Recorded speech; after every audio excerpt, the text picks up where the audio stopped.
Hello there, ladies and gentlemen, and welcome to another episode of CookieCast.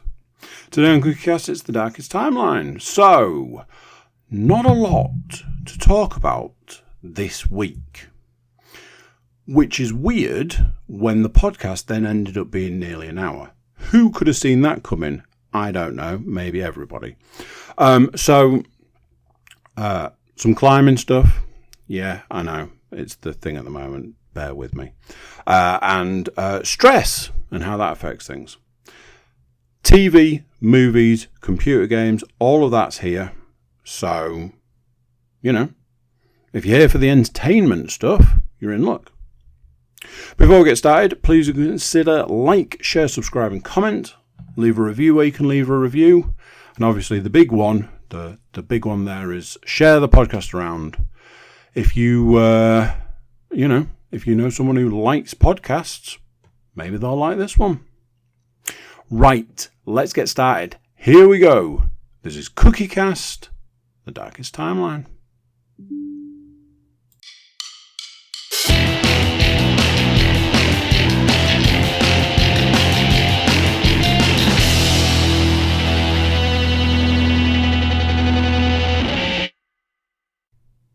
Hello.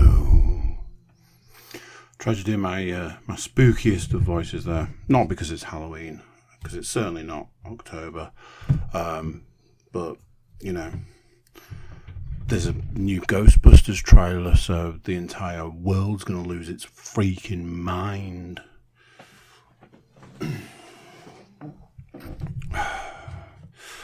How's it going? How you doing? You well? Honestly, at this point in time, I just hope you're doing better than me. I have almost nothing to talk about. I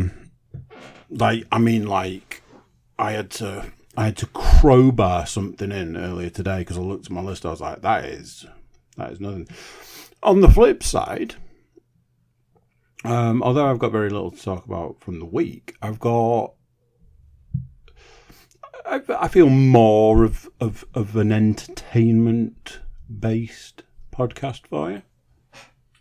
I'm going to drink some of this lovely Guinness.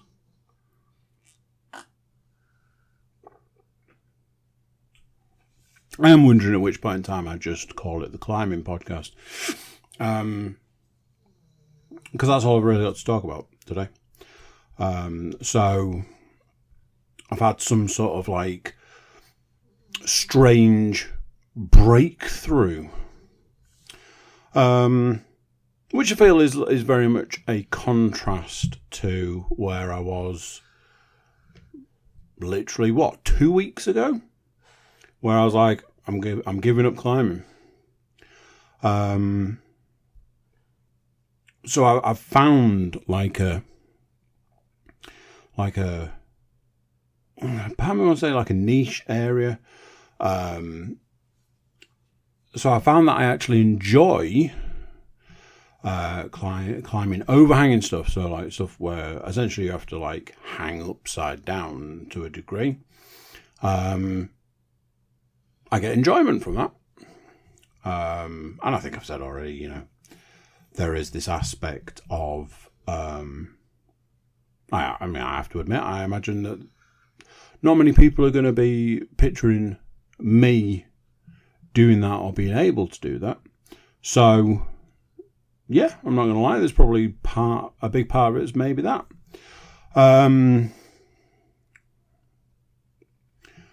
But recently I have found a level of excitement at going to climb.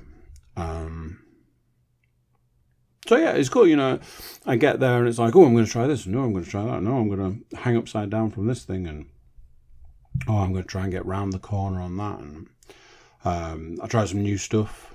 Some of the new stuff on Saturday, which is unusual. Not necessarily like me, but sometimes you got to try these things. And every now and then I do.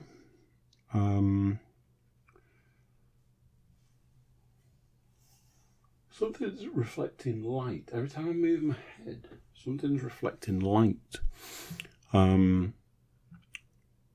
is quite off-putting. The other thing being is that it's never been a thing before, so weird. Oh,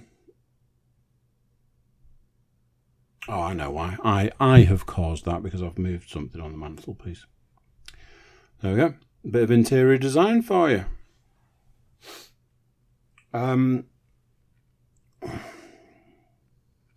So the other thing, that was it. That's all I had to talk about. The other thing I had to talk about.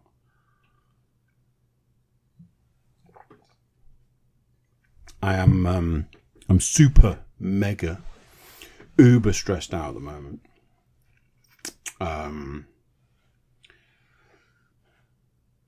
And there are all these decisions that need making.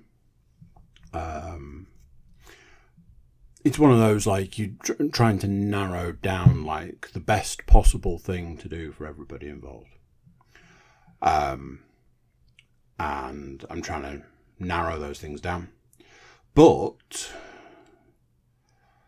what I've noticed recently is it's having an effect on my... Part of me wants to say attention span, but it's not. I don't think that's it. Because I think attention span is viewed negatively, because I think it probably is. If you've got a short attention span, that's probably quite a negative thing. So that's not it. That's not what I'm talking about. What I'm talking about is it's almost like it's like a bullshit detector, and that's not it either. Let me explain what I mean. I just don't feel like I have time for anything. And that's not like, I'm running out of time today. Or I just mean, like, because I'm stressed and I'm using all of my sort of mental capability to keep the ship right. I don't have any time, effort, or energy for much else. So I'll be doing things, and all of a sudden I'll be like, is this productive? Is this getting me anywhere? Is this what I should be doing with my time right now? Is this wasted energy? And all that sort of stuff. And 95% of the time, I'm finding that the answer is no. And then what I'm then finding is, if I've asked the question and the answer is no, I am immediately stopping doing it. Which, in some ways, is kind of interesting, you know. We all enjoy our phones. We all enjoy our social media. We all enjoy our things that we shouldn't be doing, our time-wasting devices. This sort of, the way I'm feeling, it just shuts all of that down. Should I be looking at this? Should I be doing that? Should I be watching this cat video? If the answer is no, I just stop. What it does mean is I've increased, like, my reading. It's like, oh, well, you know, if I shouldn't be doing this, what should I be doing with my time? And if it's some element of downtime, then I just start reading. I've started a new book. So this is the thing, you see. I started a new book a few days ago and I'm 10% into it. Which I started reading a book before Christmas. And it took me until last week to finish it. For a variety of different reasons. I'm a slow reader. I don't get a lot of opportunity to read. I might get at some points I might get like a couple of pages a day. Which, if you're looking at a book that's like 400 pages, it'll take you a while. However, jump to the book I'm reading now. Again, 400-page book. I think I'm 50 pages into it. And I started it 2 or 3 days ago, sort of thing. There is another reason. The other reason is that I picked the book I'm reading now over another book. They were both gifts. And there is a part of me that thinks that I should have read the book that I chose not to read first. So I'm a bit like, I need to get this book read so I can get to the other one and take them both off my reading list. So there's that.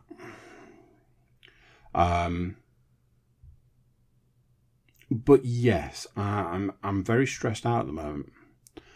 And I find that I'm doing a lot of stuff to try and distract from that. But at the same time, like I say, I've got this whole thing where I'm like, is this productive? And if it's not, then I stop doing it. Oh, my days. That's that. I'm not going to drag this out. I knew the podcast was short this week. Bill me if you want to bill me for the rest. It is what it is. Let's move on. TV. I've got a multitude of TV. I've got some films and some games. And a little side note about games. Don't let me forget. In fact, I'm not going to allow myself to forget, so I'm going to put it in this list here.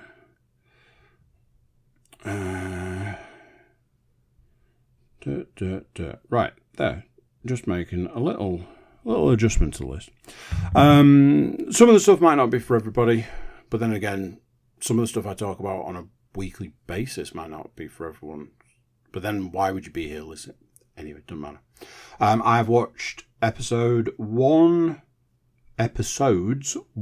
to 4 of series 2 of Invincible. Obviously it's animated, so it might not be for everyone, so jump ahead. As we probably know, if you've listened for a while, I was a huge fan of the first series of Invincible.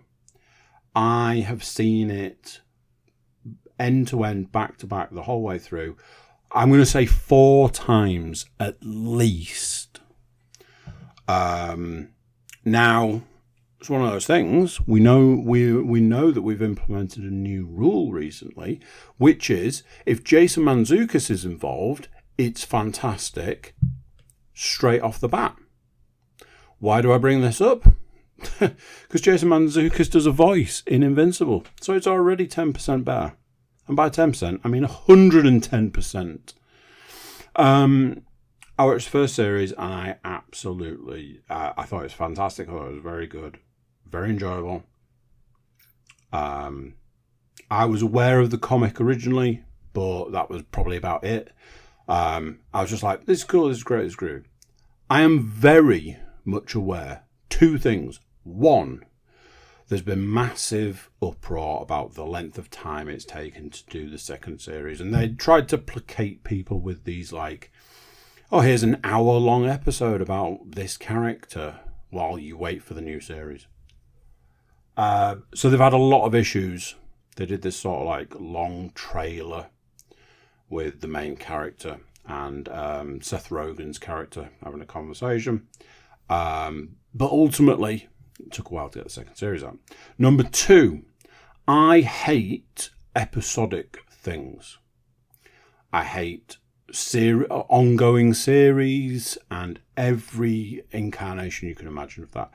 I ultimately don't have the patience for it. That's what it comes down to. And in this day and age, I am well catered for. You know, when a new series is released on Netflix, you get the series. You can watch it at your leisure. And that's that. But, not to spoil anything, but when you're talking about stuff like Reacher, which I'm going to come on to, Amazon Prime seem to do the weekly episodic thing.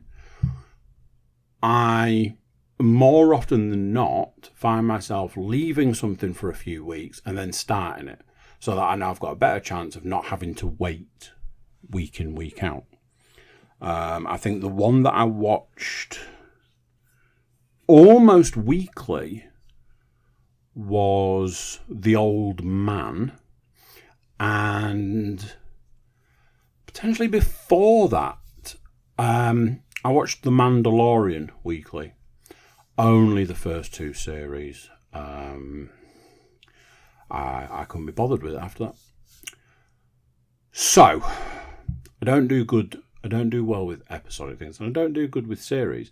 I like a hidden gem that the entire 6 to 10 series have already been released, and you can watch them all. That's me in a nutshell.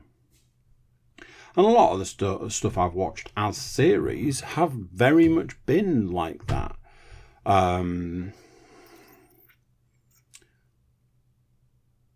Yeah, anyway, that is me.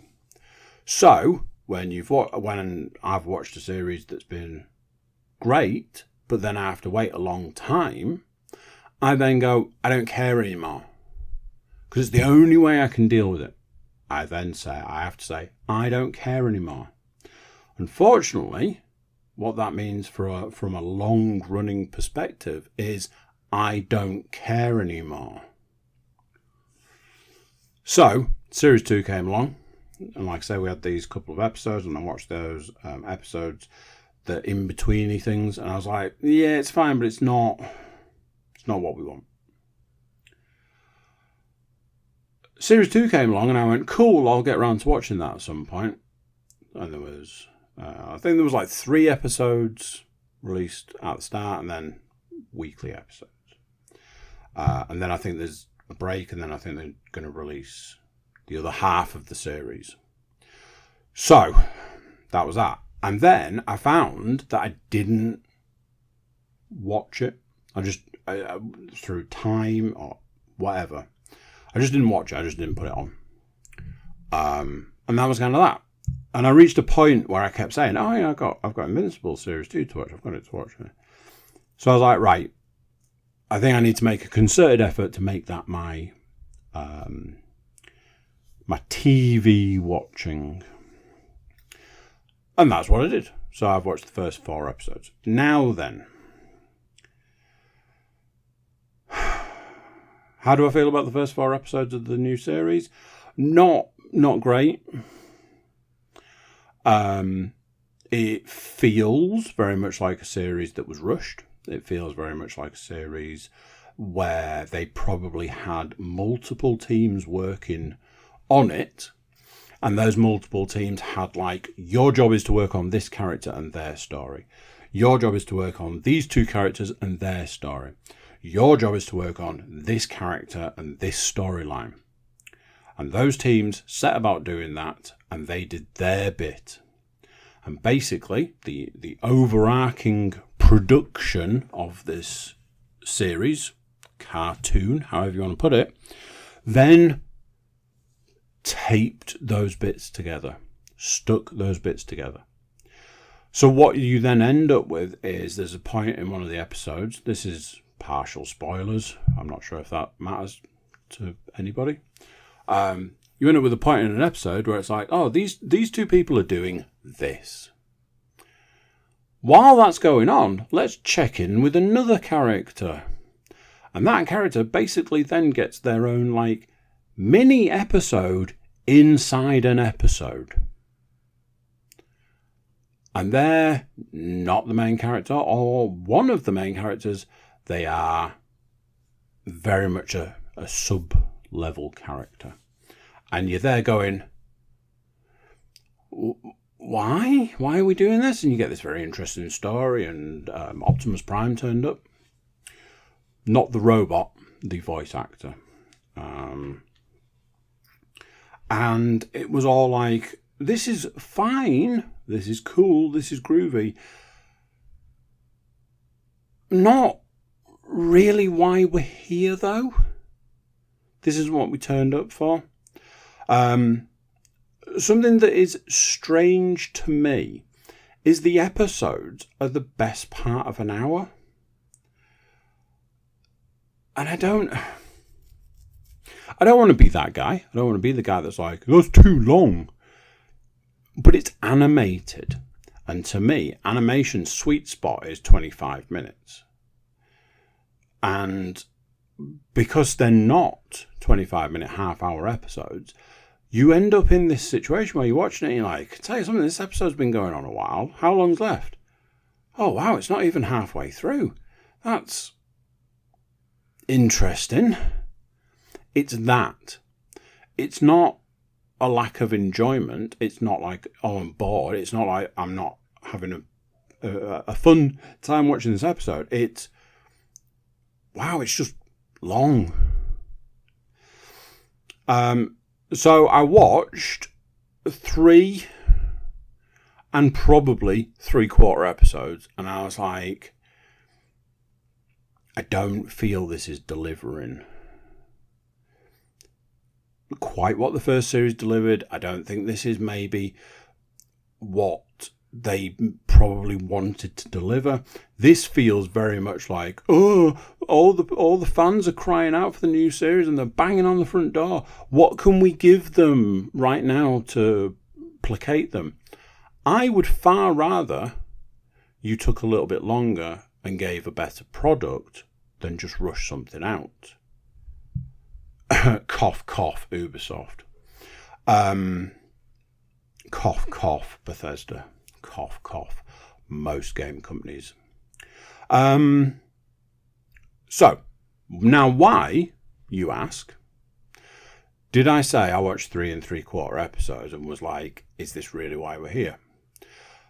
Because the last quarter of the 4th episode, I was literally like, oh my God. Oh my God. Oh my God. There was this big fight, big bloodbath kind of fight that Invincible's known for. And there was like a real sort of, like, wow, you know, all that sort of stuff. One of my biggest issues with it as a show is I feel it's sort of mission statement is we've got this superhero who is super strong, super fast, can fly, has the ability to do X number of things, but is also part human. And the human part of them is vulnerable.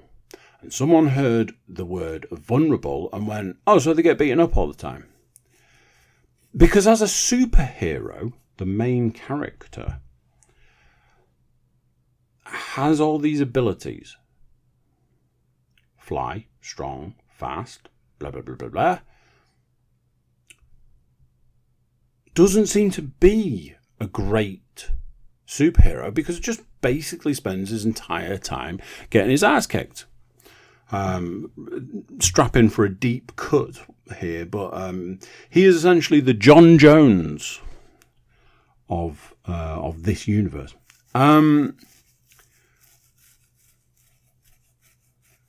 I don't mean the UFC fighter. I mean the Martian Manhunter.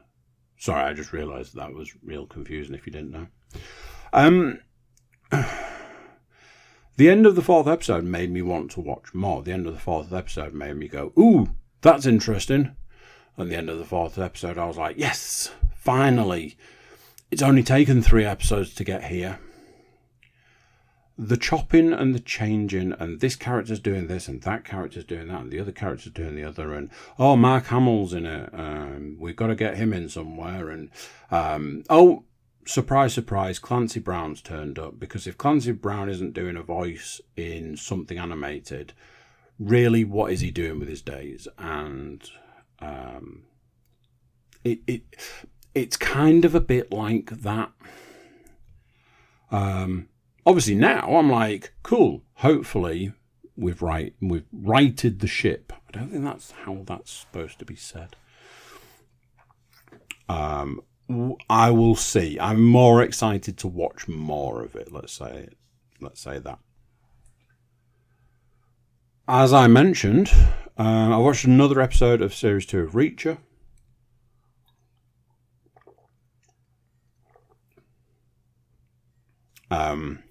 I watched episode 5 of Series 2. Weirdly, Reacher is a little bit like Invincible in the sense that there's a few things about this. One, I feel like there are a lot of words in Series 2 of Reacher.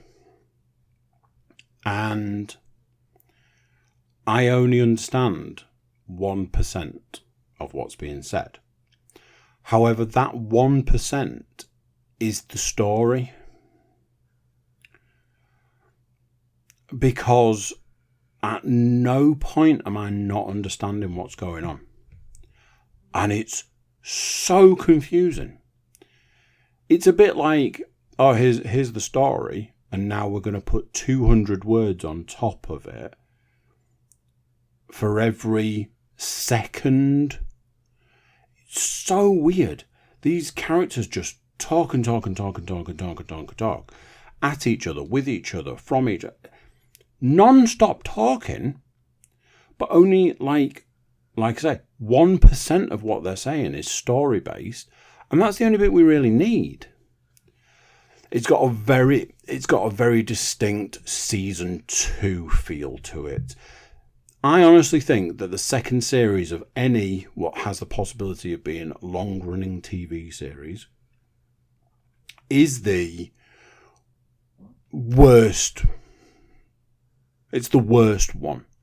Reason being is because sometimes a show or a series or whatever, a company, don't expect anything outside that first season. So they're like, here's the story we want to tell. Here it is. It could be one season.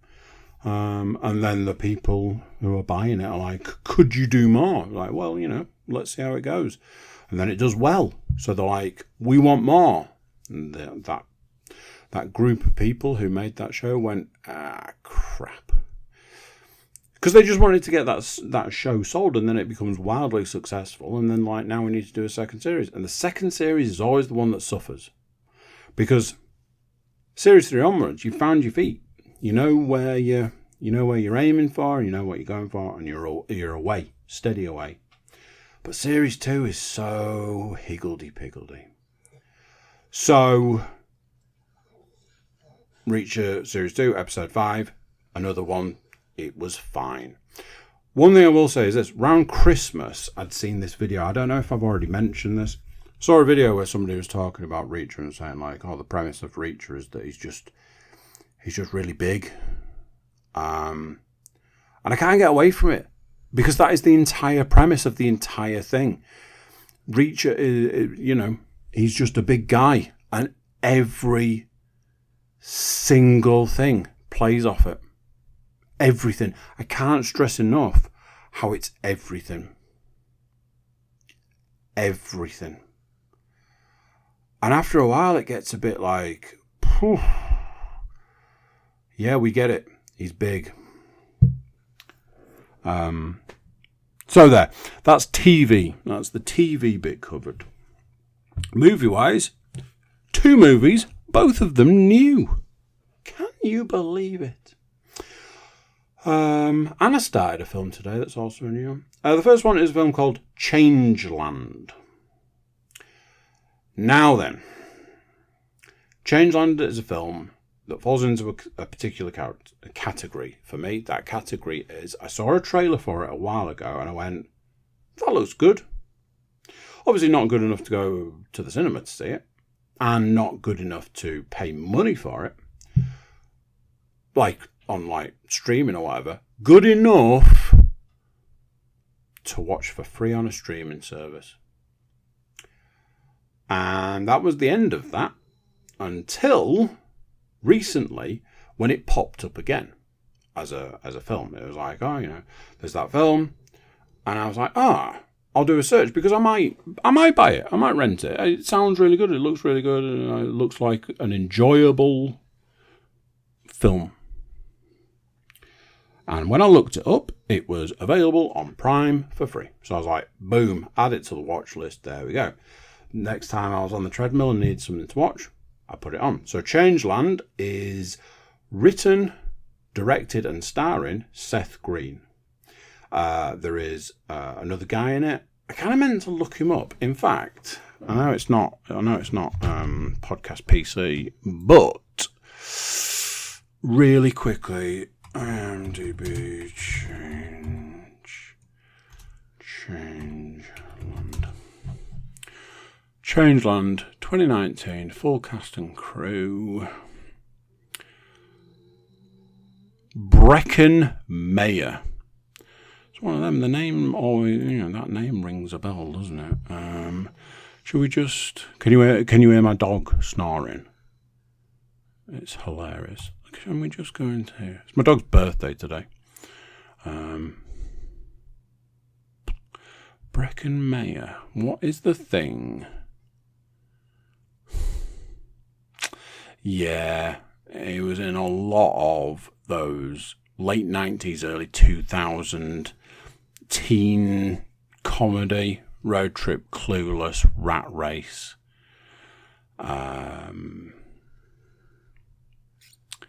Yeah, would appear to be very much a friend of Seth Green, I think is the thing there. Right, there we go.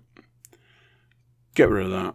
Make that small. So, other notable famous people in the film are wrestler Randy Orton, which was part of the reason why it popped up on my radar, and Macaulay Culkin.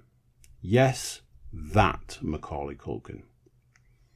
So, in itself, it's obviously got something because we managed to get Macaulay Culkin on the screen again. Shortest version is this. The way The Hangover is a love letter to Las Vegas, Changeland is a love letter to Thailand.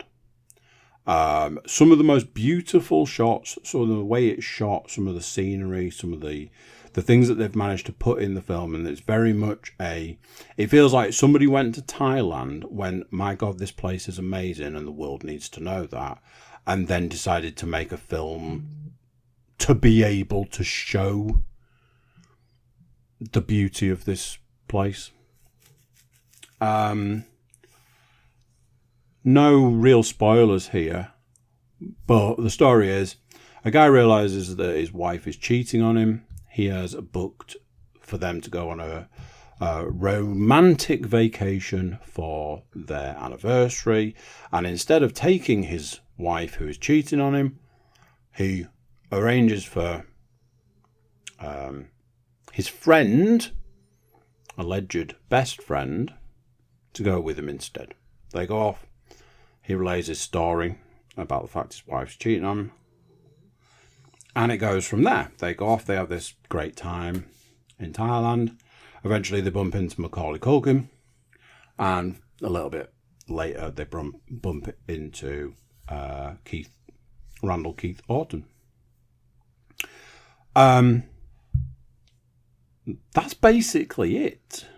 It's a story about a guy who's kind of discovering himself whilst also discovering a new chapter in his life, because ultimately his wife's cheating on him.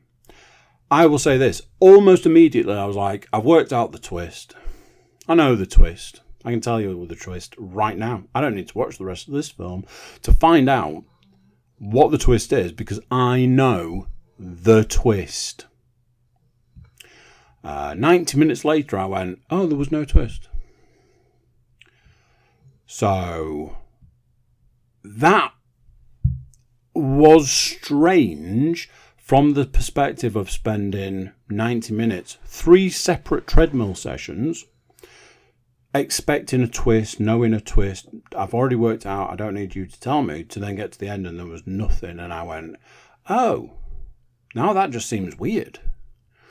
I'm one of those. Very enjoyable film, really nice film, beautiful film in so many different ways. Just a really tight 90-minute movie. When was the last time you could say that? It was, not the best film ever made. I will say this. Didn't have a subtitle option, and I was watching on the treadmill, so there were aspects that I didn't hear, but you kind of got the gist of it. I'm not going to spoil anything, or at least I'm going to hope I'm not going to spoil anything. Hope that what I've said doesn't spoil anything. Good little movie. From good little movies to Fast X.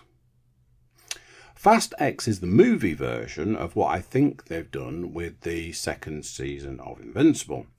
Fast X is a lot of tiny little snippets of a movie sandwiched together. And a massive number of those snippets don't make any sense and have no relevance to the story. There was a point where Leanne said to me, "What is the story of this film?" This was while we were watching it, and my answer was, I have absolutely no idea what's happening. The Fast and the Furious franchise straddle the line between it's so bad it's good and it's just entertaining. And it might be entertaining schlock, but it's just entertaining. Fast X has now transposed into the realms of no, it's just bad, and no, it's not really all that entertaining anymore. And that is obviously unfortunate. We're 10 films in. I will say we were 10 films in. Did we need the 9 film recap? A third of the way into the movie.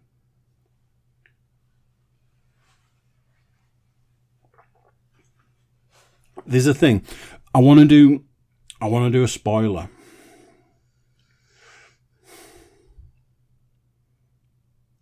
I don't know if I can do a spoiler. I want to do a spoiler so bad. Because the thing that is probably the big spoiler in the whole film is so bad. Okay? And what the other thing about it is it's so bad and it makes no sense. It makes no sense. It has no relevance. It is just like, hey, here's a crowbar. Get that in the film. Don't you worry, pal. I'll take care of it. There was the point where I worked out that the film was essentially Marvel versus DC. Because I'm like, hey, look, there's Groot and Captain Marvel, and there's Aquaman and Aquaman. There's mention of Kurt Russell, so Star-Lord's dad, and it was just bang bang bang bang bang bang bang bang bang. John Cena's in it, so Peacemaker. It's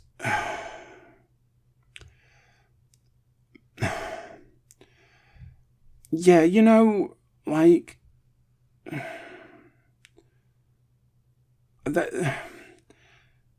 they've got a job to do. I don't mean the characters in the film, I mean the films themselves. They have a job to do. That job is to be entertaining, whether it's good or bad. Unfortunately, I think we have now passed over to no, it's bad. You've got Jason Momoa. I knew Jason Momoa was going to be this big, large, over-the-top character. He is super flamboyant. It's all nail varnish and rings and fanciful outfits and all of that. Some of that stuff you would sort of kind of put with Jason Momoa anyway. Some of his outfits, you're like, did you just come to work one day in your clothes? And they went, perfect. Other stuff, it's like there's an actual car race at one point. And you're like, yeah, a car race. And Jason Momoa rocks up and you're like, oh, okay. So I kind of knew that he was going to be big, over the top, flamboyant. Early on, Leanne was like, I don't think I can watch this. Him in this he's just too much.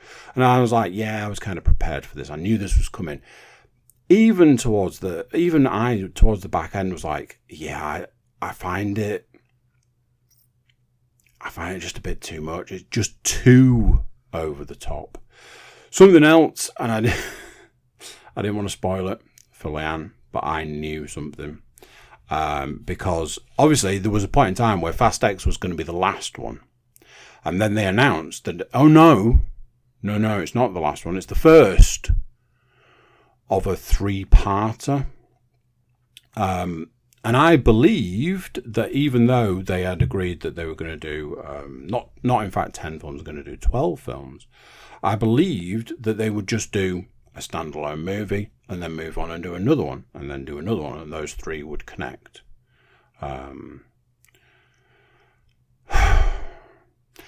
No, they're doing 3 films that presumably link together, because this one didn't end. It ended on a cliffhanger. And it was like, oh, let's not do that.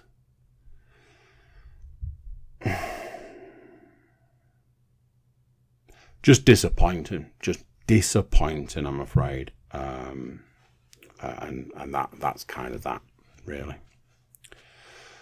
I'd seen a review of it at one point that gave it 5 out of 10, and I was like, wow, it's pretty harsh going. Having watched it, I'm like, it's absolutely a 5 out of 10 film. Whereas the others, you're kind of going to get a solid 7 out of 10. We have now dropped into the realms of 5 out of 10. I was under the impression at one point that it had been considered a flop, and then I looked it up and it made $710 million. I was like, not a flop then. So, you know.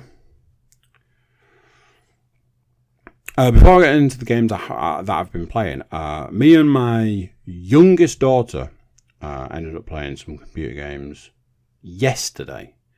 Played a little bit of Ghost Recon Breakpoint. I was at a bit of a loose end, and I started climbing the walls a little bit.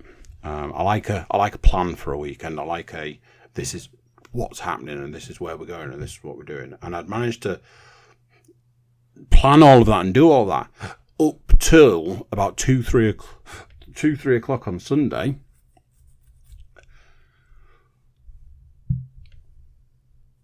So next thing, 2-3 o'clock on Sunday, and we're all rattling around the house, and I'm like, these are the times that I really don't like. So I was like, I'm going to put PlayStation on. And I was like, what is there to play? So I put Ghost Recon Breakpoint on, and then me and my daughter were kind of like playing, like also like kind of like taking it in turns, or I was doing a bit of the controlling while she was still holding the controller and stuff. And it was a really enjoyable time. I really enjoyed it. I was like, oh, we should do more stuff like this. The reason I bring it up is that is the first time I've sat and played any form of console game in weeks. I mean, it was however many weeks ago it was that I put Baldur's Gate 3 on and played for 90 minutes, and then yeah. So let's talk about the games that I have been playing, and that's obviously in the VR space. I've been playing Into the Radius. I don't know where I was up to last time, so I'll just give a brief recap. A game that I started, and I was like, this game is too intelligent for me. I played a little bit and I was like, I don't get it. I don't know what it wants from me. So I left it a little while, and then there was this weird part of me, this like bit that was like nagging at me, that was like, no, there's definitely something there for you in that game, so you need to go back to it. And I was like, but I can't. I don't know how to do it.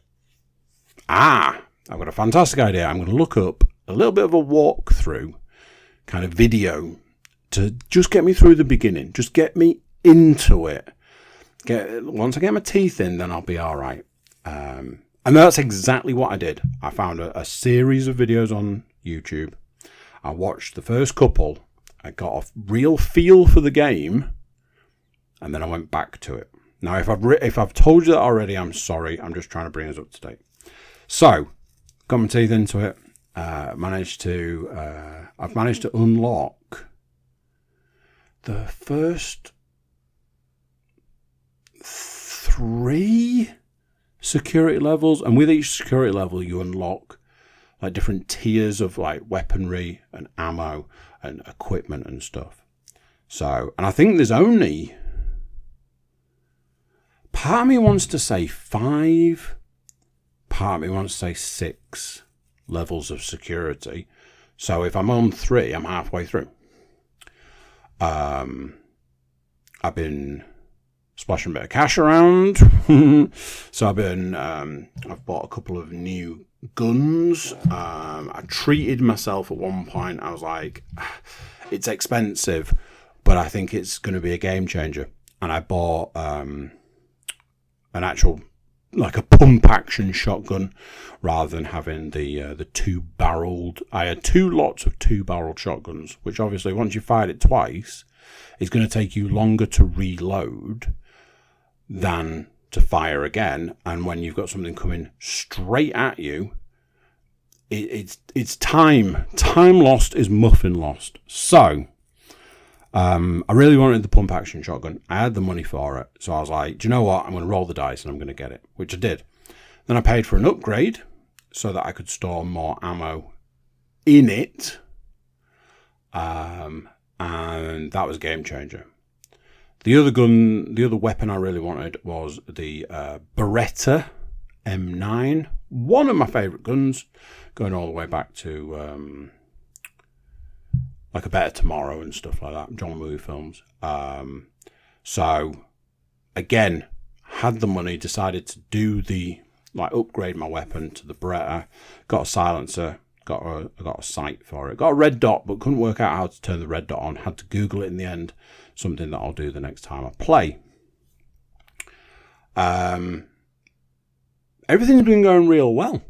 I've been doing missions, I've been getting the artifacts, I've had a tide or a wave, I can't remember, a rift where things change, so the area in changes, but it also renews like boxes that have got like weapons and like equipment in and stuff. So that's been interesting to sort of see what the changes it's made to the world. Been doing missions, been leveling up, like security leveling up, doing all of that stuff. Last night I put myself in a really bad situation where I've gone to a new area and the enemies are different. So now we've got enemies who like shoot machine guns and armoured enemies, and it's telling me that I need to go to a factory and do a thing in a factory. What? I don't know. And how? I have absolutely no idea. There is also an enemy in the area that seems to be some kind of invisible giant.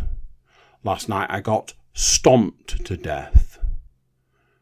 He actually said that. You died by Stomper. I'm like, I mean, that doesn't sound terrifying at all. What I do know is you can't shoot it. I'm not going to lie, it's a game that I honestly didn't know if I was ever going to really get into it when I first played it, because I thought it was too smart for me, because I'm not the smartest man in the world. However, now I'm touch wood. I do feel like I need to touch wood.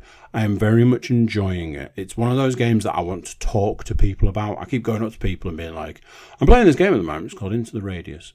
It's on the VR. It's very enjoyable. And I tell people people, I'm like, hey, look this game up. Tell me what you think, sort of thing. I've had a couple of conversations today with people. I was like, this is the game I'm playing. It's interesting. And that's kind of what I say to people. I was like, it's real interesting. I don't like survival games because, as I said to Ed today, I was like, the thing about survival games to me is you need 4 pieces of wood to build a shelter. You have 3. And there is absolutely no way to find any more wood. And breathing consumes wood. That is every survival game I've ever played. You're always on the back foot. You're never going to get the equipment you need. You're never going to get ahead in life. You are always going to be looking for stuff that there isn't enough of. Into the Radius removes all of that by paying you to do missions and then giving you a shop where you can buy everything in the game as it unlocks. So there we go. I bought and have played another game. I bought a game called Zero Caliber. Secretly, between you and me, I actually already own this game. It's a really long story. I already own it. I own it on the PC for PC VR. However, I'm having trouble getting my PC VR back up and running. So it just sits there completely unplayed. And I'm like, now what? More recently, it's become more and more of a game where I'm like, I really want to give that a go. So I paid £19 for it and just basically got it for the quest. What that means is I can play it, and I have played it, and it's a little bit... It's not as good as I was hoping in some areas. Number one, the graphics are not great. Like, you've got that whole... There's like 3 different types of enemies, and they just recycle them. So you're a bit like, ooh, that's original. And those enemies don't look great graphically. Number 2, and this has got to be just the best. Obviously, it is a game that is very heavily based in shooting. You shoot pistols, you shoot shotguns, you shoot machine guns. It's a military-based game, so you've got like all these military-based weapons. The shooting is terrible. You can't aim, you can't line your sights up and shoot anyone or anything. All the shots go wide. It's baffling, to say the least. On the flip side, it's quite fun and it's quite enjoyable. Like I say, it's a military shooter, so you're going from place to place, base to base, shooty, shooty, shooty, bang, bang, bang, picking up different weapons as you see fit. Every now and then I like to grab a shotgun off a dead guy, and away we go. So, although it's not brilliant in graphics or the shooting, which not the worst game I've ever played. Definitely one I'll go back to. I played a bit of it the other night as a kind of like soft break from Into the Radius. However, I then went back to Into the Radius, and I haven't been back to Zero Caliber since. But I will. I am saying that now. There we go. That is it for the week. Weirdly, still ended up being a long podcast. Who could have possibly foreseen that? Yeah. Right, that's it. I'll catch you next time. So there we go. What do you think to that? Another one done. Another one gone. How do I manage to make a small number of things turn into an hour? Who knows? Before you leave, please do consider like, share, subscribe and comment. Leave a review where you can leave a review, and check out the website, thecookiecast.com. There we've got social media links and an email button, and that way you can get in touch with us. That is it for this one. Until next time, I'm going to say bye, and I'll see you then. This has been another episode of CookieCast. If you enjoyed this episode, please like, share and subscribe.